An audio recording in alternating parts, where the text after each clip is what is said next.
सावन शिवरात्रि की व्रत कथा। हर हर महादेव, जय भोलेनाथ। आप सभी का दिन शुभ और मंगलमय हो। आज भगवान भोलेनाथ को प्रसन्न करने का सबसे बड़ा दिन है, क्योंकि आज सावन माह की शिवरात्रि है। हर साल सावन माह के कृष्ण पक्ष की चतुर्दशी तिथि को सावन शिवरात्रि मनाई जाती है। यह दिन भगवान शिव की पूजा आराधना को समर्पित है। यूं तो सावन शिवरात्रि का पूरा दिन भगवान शिव की उपासना के लिए उपयुक्त माना गया है। इस दिन व्रत करना अत्यंत शुभ माना गया है। कहते हैं कि इस दिन शिव उपासना करने से और सावन शिवरात्रि की कथा सुनने से साधक को सुख, समृद्धि व यश कीर्ति की प्राप्ति होती है। पौराणिक कथाओं के अनुसार सावन की शिवरात्रि भगवान शिव व माता पार्वती के पुनर्मिलन का प्रतीक है। यही कारण है कि इस दिन शिव पार्वती की उपासना से अखंड सौभाग्य के साथ सुखद वैवाहिक जीवन का आशीर्वाद मिलने की मान्यता है। सावन शिवरात्रि का व्रत करने से मनुष्यों के सभी दुखों और पीड़ाओं का अंत हो जाता है, साथ ही साथ समस्त मनोकामनाओं की पूर्ति भी होती है। भगवान शिव और माता पार्वती की कृपा से धन, धान्य, सुख, सौभाग्य और समृद्धि की प्राप्ति होती है। तो आज मैं आपको सुना रही हूँ सावन शिवरात्रि व्रत की बड़ी ही दुर्लभ कथाएं। इन कथाओं को सुनने से ही सावन शिवरात्रि का व्रत पूर्ण माना जाता है। तो आप लोग बड़ी ही श्रद्धा और प्रसन्नचित मन से भगवान शिव और माता पार्वती के चरणों का ध्यान करते हुए इन सभी कथाओं को पूरा अवश्य सुनिएगा और कमेंट में हर हर महादेव अवश्य लिखिएगा। एक बार चित्रभानु नामक एक शिकारी था। पशुओं की हत्या करके वह अपने कुटुंब को पालता था। वह एक साहूकार का ऋणी था, लेकिन ऋण समय पर ना चुका पाने के कारण क्रोधित साहूकार ने उसको शिव मठ में बंदी बना लिया। संयोग से उस दिन शिवरात्रि थी। बंदी रहते हुए शिकारी मठ में शिव संबंधी धार्मिक बातें सुनता रहा। वहीं उसने शिवरात्रि व्रत की कथा भी सुनी। संध्या होने पर साहूकार ने उसे बुलाया और ऋण चुकाने के लिए पूछा, तो शिकारी ने अगले दिन सारा ऋण चुका देने का वचन दिया। साहूकार ने उसकी बात मान ली और उसे छोड़ दिया। शिकारी जंगल में शिकार करने के लिए निकला, लेकिन दिन भर बंदी गृह में रहने के कारण भूख प्यास से व्याकुल था। सूर्यास्त होने पर वह एक जलाशय के समीप गया और वहां एक घाट के किनारे एक पेड़ पर पीने के लिए थोड़ा सा जल लेकर चढ़ गया, क्योंकि उसे पूरी उम्मीद थी कि कोई ना कोई जानवर अपनी प्यास बुझाने के लिए यहाँ जरूर आएगा। वह पेड़ बेलपत्र का पेड़ था और उसी पेड़ के नीचे शिवलिंग भी था, जो सूखे बेल पत्रों से ढके होने के कारण दिखाई नहीं दे रहा था। शिकारी को उसका पता न चला। भूख और प्यास से थका वह उसी मचान पर बैठ गया। मचान बनाते समय उसने जो टहनियां तोड़ी वे संयोग से शिवलिंग पर गिरी। इस प्रकार दिन भर भूखे प्यासे शिकारी का व्रत भी हो गया और शिवलिंग पर बेलपत्र भी चढ़ गए। एक पहर रात्रि बीत जाने पर एक गर्भिणी हिरनी तालाब पर पानी पीने पहुंची। शिकारी ने धनुष पर तीर चढ़ाकर जैसे ही प्रत्यंचा खींची, उसके हाथ के धक्के से कुछ पत्ते एवं जल की कुछ बूंदें नीचे बने शिवलिंग पर गिरी और अनजाने में ही शिकारी की पहले पहर की पूजा हो गई। हिरनी शिकारी से बोली, मैं गर्भिणी हूँ, शीघ्र ही प्रसव करूंगी। तुम एक साथ दो जीवों की हत्या करोगे, जो ठीक नहीं है। मैं अपने बच्चे को जन्म देकर शीघ्र ही तुम्हारे समक्ष प्रस्तुत हो जाऊंगी, तब तुम मुझे मार लेना। शिकारी ने प्रत्यंचा ढीली कर दी और हिरनी जंगली झाड़ियों में लुप्त हो गई। कुछ ही देर बाद एक और हिरनी उधर से निकली। शिकारी की प्रसन्नता का ठिकाना ना रहा। समीप आने पर उसने धनुष पर बाण चढ़ाया। इस बार फिर कुछ बेलपत्र नीचे शिवलिंग पर जा गिरे और अनायास ही शिकारी के दूसरे पहर की पूजा भी हो गई। तब उसे देख हिरनी ने विनम्रता पूर्वक निवेदन किया कि मैं थोड़ी देर पहले ऋतु से निवृत्त हुई हूँ। कामातुर हिरनी हूँ, अपने प्रिय की खोज में भटक रही हूँ। मैं अपने पति से मिलकर शीघ्र ही तुम्हारे पास आ जाऊंगी। शिकारी ने उसे भी जाने दिया। 2 बार शिकार को खोकर वह चिंता में पड़ गया। रात्रि का आखिरी पहर बीत रहा था, तभी एक अन्य हिरनी अपने बच्चों के साथ उधर से निकली। शिकारी धनुष पर तीर चढ़ाकर छोड़ने ही वाला था कि हिरनी बोली, मैं इन बच्चों को इनके पिता के हवाले करके लौट आऊंगी, तब तुम मुझे मार देना, इस समय मुझे मत मारो। शिकारी हंसा और बोला, सामने आए शिकार को छोड़ दूं, मैं ऐसा मूर्ख नहीं। इससे पहले मैं 2 बार अपना शिकार खो चुका हूं। मेरे बच्चे भूख प्यास से तड़प रहे होंगे। उत्तर में हिरनी ने कहा, जैसे तुम्हें अपने बच्चों की ममता सता रही है, ठीक वैसे ही मुझे अपने बच्चों की फिक्र है। इसलिए सिर्फ बच्चों के नाम पर मैं थोड़ी देर के लिए जीवन दान मांग रही हूँ। मेरा विश्वास करो, मैं इन्हें इनके पिता के पास छोड़कर तुरंत लौटने की प्रतिज्ञा करती हूँ। हिरनी का दीन स्वर सुनकर शिकारी को उस पर दया आ गई। उसने उस हिरनी को भी जाने दिया। शिकार के अभाव में बेल के वृक्ष पर बैठा शिकारी बेलपत्र तोड़ तोड़ कर नीचे फेंकता जा रहा था। उसकी तीसरे पहर की पूजा भी अपने आप ही संपन्न हो गई। सूर्य उदय होने वाला था तो एक हष्ट पुष्ट हिरण उसी रास्ते पर आया। शिकारी ने सोच लिया कि इसका शिकार वह अवश्य करेगा। शिकारी की तनी प्रत्यंचा देखकर हिरण विनीत स्वर में बोला, भाई, यदि तुमने मुझसे पूर्व आने वाली 3 हिरनियों तथा छोटे छोटे बच्चों को मार डाला है, तो मुझे भी मारने में विलंब ना करो, ताकि मुझे उनके वियोग में एक क्षण भी दुख ना सहना पड़े। मैं उन हिरनियों का पति हूँ।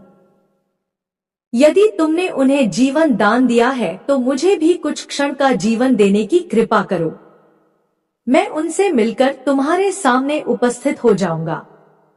हिरण की बात सुनकर शिकारी ने सारी कथा हिरण को सुना दी। तब हिरण ने कहा, मेरी 3 पत्नियां जिस प्रकार प्रतिज्ञाबद्ध होकर गई हैं, वे मेरी मृत्यु से अपने धर्म का पालन नहीं कर पाएंगी। अतः जैसे तुमने उन्हें विश्वास पात्र मानकर छोड़ा है, वैसे ही मुझे भी जाने दो। मैं उन सबके साथ तुम्हारे सामने शीघ्र ही उपस्थित होता हूँ। उपवास, रात्रि जागरण तथा शिवलिंग पर बेलपत्र चढ़ने से शिकारी का हिंसक हृदय निर्मल हो गया था। उसमें भगवत शक्ति का वास हो गया था। उसके हाथ से धनुष तथा बाण छूट गया और उसने मृग को जाने दिया। थोड़ी ही देर बाद वह हिरण सपरिवार शिकारी के समक्ष उपस्थित हो गया, ताकि वह उनका शिकार कर सके। किंतु जंगली पशुओं की ऐसी सत्यता, सात्विकता एवं सामूहिक प्रेम भावना देखकर शिकारी को बड़ी ग्लानि हुई। उसके नेत्रों से आंसुओं की छड़ी लग गई। उस मृग परिवार को मारकर शिकारी ने अपने कठोर हृदय को जीव हिंसा से हटाकर सदा के लिए कोमल एवं दयालु बना लिया। देवलोक से समस्त देव समाज भी इस घटना को देख रहे थे। उसके ऐसा करने पर भगवान शंकर ने प्रसन्न होकर तत्काल उसे अपने दिव्य स्वरूप का दर्शन करवाया तथा उसे सुख समृद्धि का वरदान देकर गुहा नाम प्रदान किया। यही वह गुहा था जिसके साथ भगवान श्री राम ने मित्रता की थी। बोलिए श्री शंकर पार्वती भगवान की जय। आइए अब मनोकामनाओं की पूर्ति करने वाली सावन शिवरात्रि की दूसरी कथा को सुनते हैं। एक बार की बात है, माता पार्वती शिव जी को पति रूप में प्राप्त करने के लिए घोर तप कर रही थी। उनके तप को देखकर देवताओं ने शिव जी से देवी की मनोकामना को पूर्ण करने की प्रार्थना की। शिव जी ने पार्वती जी की परीक्षा लेने के लिए सप्त ऋषियों को भेजा।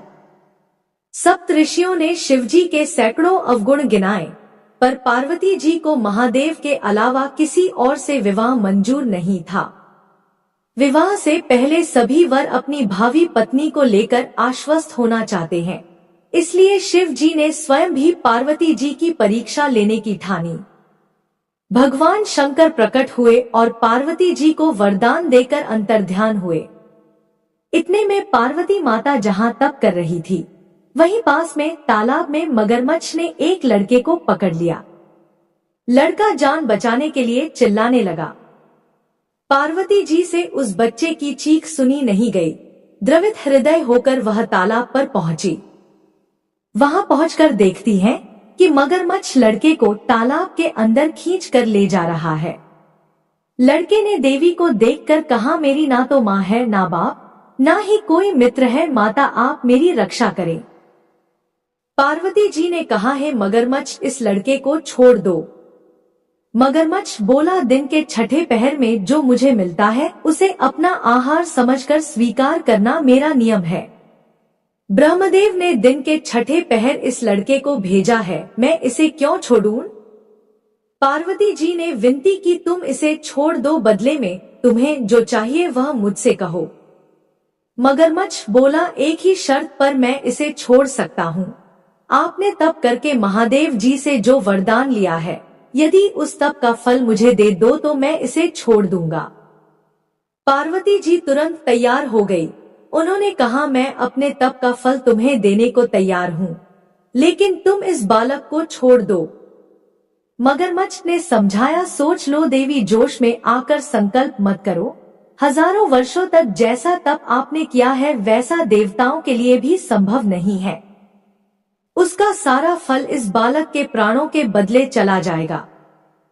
पार्वती जी ने कहा, मेरा निश्चय पक्का है, मैं तुम्हें अपने तप का फल देती हूँ, तुम इसको जीवन दे दो। मगरमच्छ ने पार्वती जी से तप दान करने का संकल्प करवाया।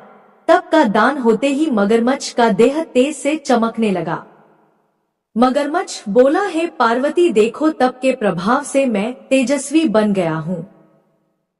तुमने जीवन भर की पूंजी एक बच्चे के लिए व्यर्थ कर दी। चाहो तो अपनी भूल सुधारने का एक मौका और दे सकता हूँ। पार्वती जी ने कहा, है मगरमच्छ, तब तो मैं पुनः कर सकती हूँ, किंतु यदि तुम इस लड़के को निगल जाते तो इसका जीवन वापस नहीं मिल सकता था। देखते ही देखते वह लड़का अदृश्य हो गया। मगरमच्छ भी लुप्त हो गया। पार्वती जी ने विचार किया, मैंने तप तो दान कर दिया है, अब पुनः तप आरंभ करूंगी। पार्वती जी ने फिर से तप करने का संकल्प किया। भगवान सदाशिव फिर से प्रकट होकर बोले, पार्वती भला अब क्यों तप कर रही हो? पार्वती जी ने कहा, प्रभु मैंने अपने तप का फल दान कर दिया है। आपको पति रूप में पाने के संकल्प के लिए मैं फिर से वैसा ही घोर तप करके आपको प्रसन्न मुझे प्रसन्न करने के लिए कुछ चाहिए। महादेव जी बोले, मगरमच्छ और लड़के दोनों रूपों में मैं ही था। मैं भाव का भूखा हूँ, सामग्री का नहीं। अपने सुख दुख लोग का सोचते अनुभव हैं करता है कि अगर या बेल नहीं। पत्र ताजा न हो, परीक्षा लेने मंत्र में के लिए स्वर मैंने ऊंचा यह नीचा हो लीला जाए, रची थी। हाथ कांप जाए तो अनेक पूजा रूपों में अधूरी रह दिखने वाला जाती मैं है। एक ही लेकिन हूँ। मैं पूछता हूँ, क्या मैं प्रेम में अनेक भी शरीरों कभी में नाप शरीरों तोल से हुआ है? अलग जब निर्विकार एक हूँ। माँ अपने बच्चे को गोद में तुमने उठाती अपना है, तप मुझे क्या ही वो दिया है, सोचती है कि इसलिए उसके अब हाथ और तप साफ हैं करने या की नहीं? कोई जरूरत नहीं नहीं ना, है। प्रेम बस बहता है। देवी ने महादेव पवित्र, को प्रणाम सरल, कर प्रसन्न बिना मन किसी से नियम विदा के। किया। ऐसे ही मेरी पूजा भी बोलिए होनी शंकर चाहिए, पार्वती बिना भगवान दिखावे की के, जय। बिना डर के, आइए बिना अब किसी स्वार्थ मनोकामनाओं के। को पूरी अगर करने मन वाली पवित्र दूसरी है, कथा अगर को भी आंखों में सुनते हैं। सच्चे आंसू हैं, तो एक समझ शिव ले मंदिर में एक पूजा बड़ा पूरी सा हो पेड़ गई। था। चाहे तू जंगल उसी में पेड़ बैठकर पर मुझे एक पुकारे, गौरैया का चाहे जोड़ा तू अपने रहा घर के करता कोने था। में बैठकर एक दीप वह जलाए, गौरैया मुझे का कोई जोड़ा फर्क नहीं बड़ा ही पड़ता। शिव भक्त फर्क था। पड़ता है सिर्फ तेरे भाव से। जब भी मंदिर कई में बार लोग आरती पूछते व हैं, पूजन होता क्या तो रोज वह पूजा गौरैया जरूरी का है? जोड़ा भी क्या व्रत मंदिर में रखना जाकर अनिवार्य है? भगवान क्या शिव अगर और मैंने एक माता दिन माला न पार्वती जपी की तो आप रूठ भक्ति में जाओगे? लीन हो जाता था नहीं पार्वती, तथा दिन मैं भर रूठता इसी नहीं। मंदिर में रहता मैं था। समझता हूँ, इस जो मंदिर रोज से आता है वे मेरे अपने पास, एवं अपने वह भी बच्चों के प्यारा लिए है। दाना और पानी जो का कभी इंतजाम कभी करते थे। टूटे दिल से इस रोते शिव हुए मंदिर मेरे के नाम को समीप पुकारता में है, एक बूढ़ी वह माता और भी का प्रिय घर है, था। उनके कोई क्योंकि मैं संतान उस नहीं पुकार थी। के पीछे छिपे दर्द को देखता वह हूँ, अपने घर में और उस दर्द अकेले में जो रहती भक्ति थी। होती है बूढ़ी माँ वो को मुझे खींच पक्षियों से लाती है। बहुत प्रेम कुछ था। लोग महंगे फूल, वह महंगे अपनी वस्त्र, छत पर बड़े प्रतिदिन आयोजन करते पक्षियों हैं, के लिए पर दाना मैं और देखता हूँ कि पानी उनके रखा मन में क्या करती है। थी। अगर वो सब कुछ मंदिर मेरे में रहने दिखावे के वाला लिए कर गौरैया रहे का जोड़ा हैं, भी नाम उनकी कमाने के छत लिए पर कर रहे आकर हैं, दाना पानी तो वो खाया पूजा करता मेरे था। लिए नहीं, अपने इसी लिए तरह है। कई दिन लेकिन कोई व्यतीत होते गरीब गए। जो एक चुटकी चावल कुछ भी दिनों मेरे नाम बाद से वह चढ़ा दे, बूढ़ी माता अगर वो बीमार पड़ प्रेम से जाती है, है तो और मैं अपने वहीं घर उतर की आता छत पर दाना हूँ। एक पानी बार एक डालने में वनवासी ने बेल असमर्थ के हो पत्ते जाती मेरे है। ऊपर ऐसे चढ़ाए वह जैसे गौरैया बच्चा का अपनी माँ जोड़ा को जब फूल देता छत पर है, आता तो बिना दाना मंत्र, पानी ना बिना पाकर विधि। चिंतित हो पर जाता। प्रेम इतना गहरा था बूढ़ी कि मैंने माता उसी की पल उसे देखभाल अपना करने बना वाला लिया। कोई भी नहीं उसे न था। कर्मकांड आता था, न उनका संस्कृत। स्वास्थ्य वो बस दिन कहता था, प्रतिदिन बिगड़ता चला भोले, गया तू और मेरा एक है। दिन उनकी और यही मृत्यु हो शब्द जाती उसके है। जीवन की सबसे बड़ी गौरैया पूजा का बन गए। जोड़ा प्रतिदिन लोग छत कहते पर हैं, आता, लेकिन पूजा में दाना नियमों पानी का ना पालन देखकर करो। गौरैया का हाँ, जोड़ा बूढ़ी नियम माता गलत को नहीं है, पूरे गांव नियम में ढूंढता अनुशासन है। सिखाते हैं। पर जब किंतु नियम ही उनकी सबसे बूढ़ी बड़ा हो माता जाए कहीं और नहीं प्रेम मिलती छोटा है। पड़ जाए